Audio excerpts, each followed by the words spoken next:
Masih bersama saya Budiman Tanujo di satu meja The Forum. Sujiwo Tejo, no viral, no justice. Itu kondisi sekarang. Iya, tapi saya makanya mau menggarisbawahi Mas Ugro tadi. Kebetulan namanya nama wayang. Saya jadi teringat keponakannya Ugroseno itu namanya Kresna. Oke. Nah Kresna ketika ketemu Drupadi di bumi, Drupadi ngajak nikah. Kresna nggak mau, jangan, kita nggak bisa nikah. Kita nikah di alam mimpi saja. Enggak, aku pengen, ini mimpi nggak nyata. Enggak, di dalam cinta mimpi adalah fakta. Oke. Maksudku, hati-hati dengan film. Kalau masyarakat emosinya sudah ke sana, film itu lebih nyata dari kenyataan. Jadi film itu, Mas Andi, ini lebih nyata, maupun dasarnya katanya cuman orang-orang kesurupan atau apapun lah ya. Itu lebih nyata. Banyak orang yang kenal istrinya 25 tahun, tapi begitu kenal bintang film hanya di film sekian detik dia jatuh cinta. Artinya hati-hati dengan film. Ini fakta. Nah, nanti gimana pertanyaan baliknya? Kalau keputusan hasil kerja kepolisian berbeda dengan bayangan orang tentang film ini. Walaupun diskusinya kita bisa melebar, karena untuk di masa depan film-film yang berdasarkan kenyataan yang mengklaim diri atas dasar kisah nyata harus cover both side mestinya. Mestinya. Nah, ini masalah perizinan film, makanya mungkin artinya kita harus berterima kasih pada produser film itu.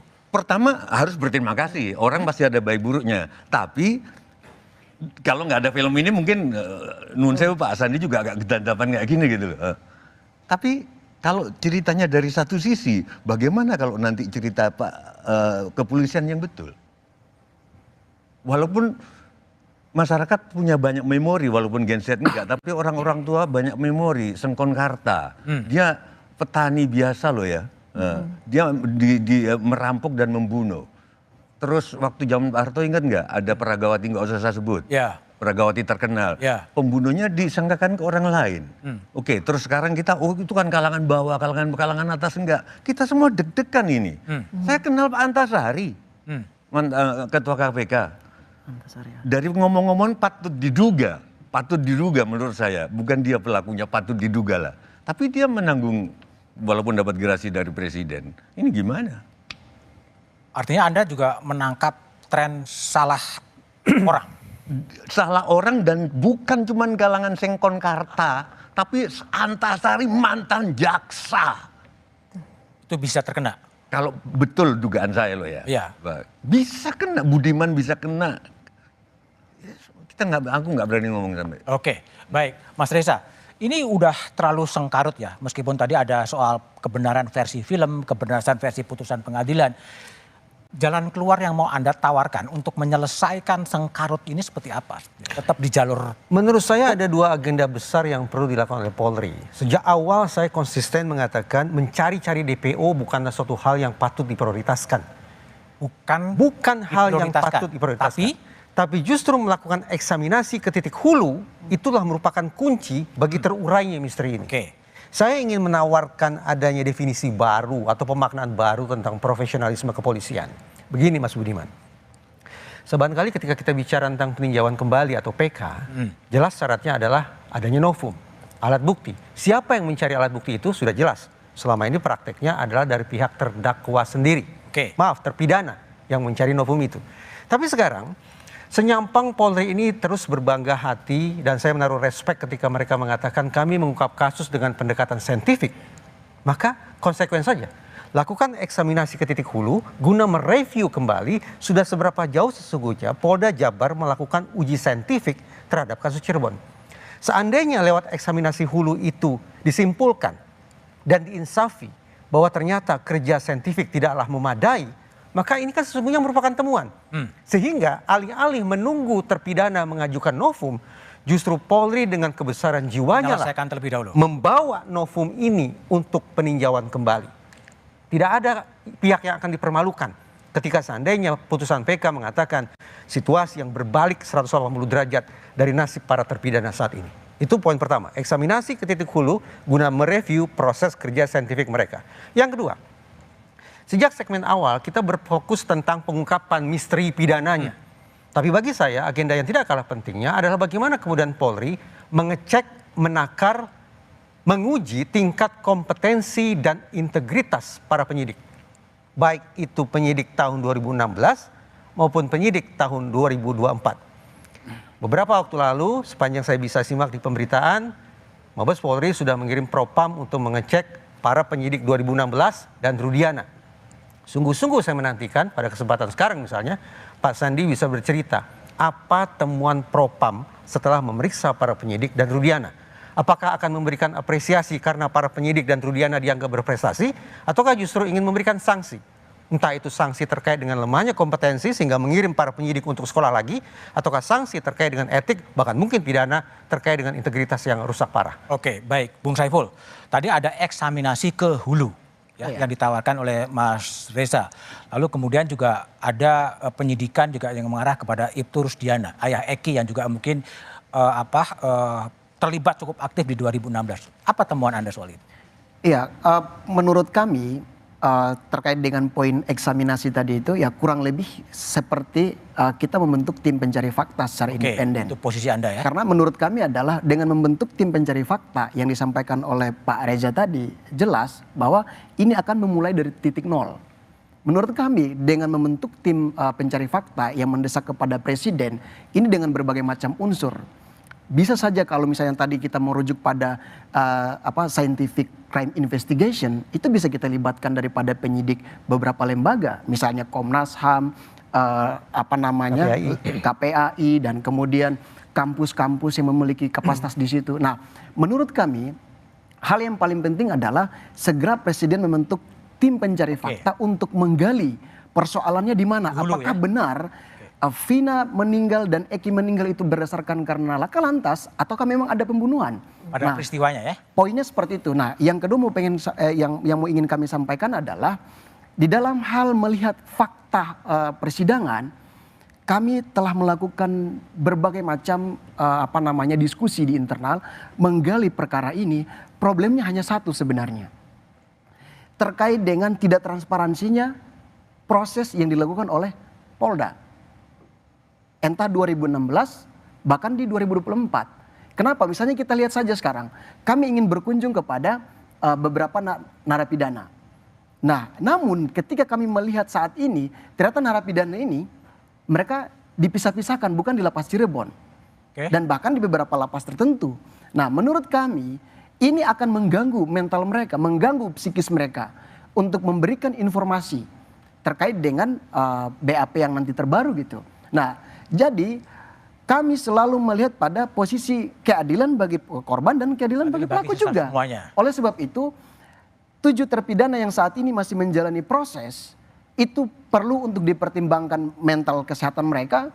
Yang kedua, hak daripada keluarga mereka. Kenapa? Karena keluarga mereka ingin berkunjung akan pasti jauh. Nah, poin terakhir yang kami sampaikan itu adalah ketika saya ingin kembali kasus ini viral. Filmnya terbit, keluarganya datang. Menurut kami, hal yang paling penting adalah tolong bagi penegak hukum, lembaga penegak hukum, itu memikirkan 2 anak yang telah meninggal. Karena menurut kami adalah 2 anak ini memiliki hak yang sama untuk dirasakan oleh para keluarga. Minimal keluarga dari pihak Vina, almarhumah, itu tahu bahwa apakah anak tersebut itu meninggal seperti apa. Apakah dibunuh ataukah memang laka lantas. Oke, baik. Pak Ugro, ada eksaminasi internal, ada usulan tim pencari fakta. Kalau menurut Pak Ugro, apakah perlu keduanya atau cukup dengan propam yang cukup menertibkan ke dalam? Ya, kalau saya kan disebut bayangkara yang tidak pernah mati. Jadi yang saya sampaikan sama Pak Jenderal Sandi tadi, pohon Polri ini kan sudah tumbuh puluhan tahun, mungkin mencapai 100 tahun ini kan sudah batangnya sudah besar, daunnya sudah rindang sebagai pelindung, pengayom dan pelayan dan pemeliharaan Kamtimas. Nah, ini ada penegakan hukum, masalahnya bukan saya anggap kecil, bukan. Ada masalah gangguan sedikit nih. Kalau gangguan sedikit nih misalnya berkaitan dengan etika profesi, selesaikan melalui etika profesi. Siapa yang ganggu? Iya, gangguan sedikit seperti kasus ini, tapi kan tidak akan mengganggu kepercayaan masyarakat terhadap Polri. Kalau ada masalah seperti kasus Vina ini, dianggap bahwa ini masih bisa dieksaminasi tadi, masukan-masukan tadi ya, ya dicek aja. Nggak lama kok, Propam sudah turun, sampaikan. Kalau memang benar, sampaikan yang benar. Kalau tidak, sampaikan itu tidak benar. Karena justru akan meningkatkan tingkat trust publik kepada polisi ini. Jadi saya sayangkan yang sudah bagus sih jangan sampai rusak kembali. Ini tetap dipertahankan, gitu aja. Oke, baik. Mungkin Pak Sandi bisa nggak menjelaskan update perkembangan misalnya pemeriksaan atau permintaan keterangan Propam terhadap Ibtu Rusdiana itu? Kalau Ya. bisa pendek. Baik, terima kasih. Sebelumnya saya mengucapkan terima kasih kepada senior dan narasumber lainnya atas semua syarat dan masukan. Ini adalah suatu kritik yang membangun buat Polri. Oke. Yang ingin kami sampaikan bahwa apa yang dilakukan penyidik tadi sudah melalui proses yang cukup panjang. Dari proses cukup panjang tadi juga sudah diuji di pengadilan. Seperti awal tadi kami sampaikan.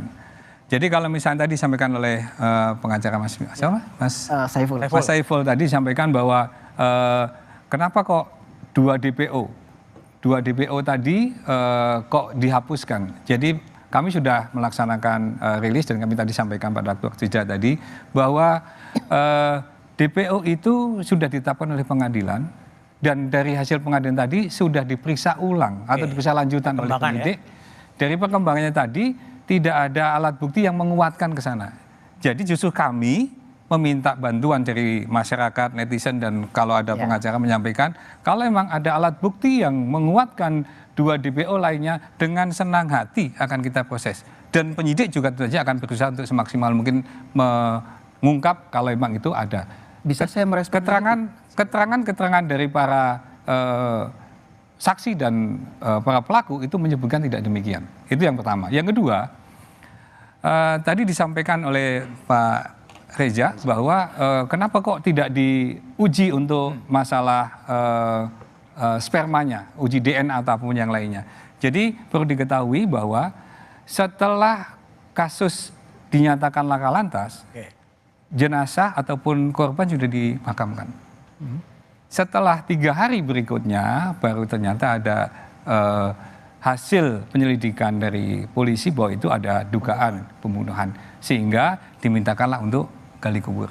Dari gali kubur tadi itulah baru ditemukan semua yang tadi disampaikan itu dan sudah diperiksakan kepada ahli bahwa ternyata sudah tidak bisa dilabkan. Kemudian yang terakhir yang ingin kami sampaikan bahwa sebenarnya apa yang diusulkan tadi itu menjadi suatu pendapat yang sah-sah saja dan kami sangat menghormati semua usulan-usulan tadi.